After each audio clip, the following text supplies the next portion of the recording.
Assalomu alaykum, hurmatli ustalar. Axir paytda mana shu arkamizga ko'p odam qiziqyapti.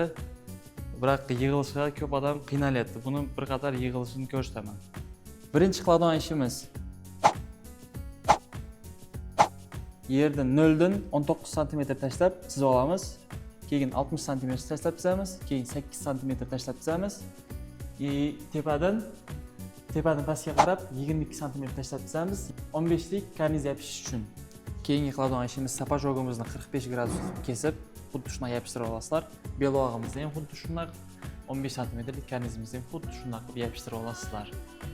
Keyingi qiladigan ishimiz ramkalarni yopishtirib oldik, tepasiga, pastiga. Undan keyin taraflarni yopishtirib olamiz. 4 ta tarafiga taraflarni yopishtiramiz.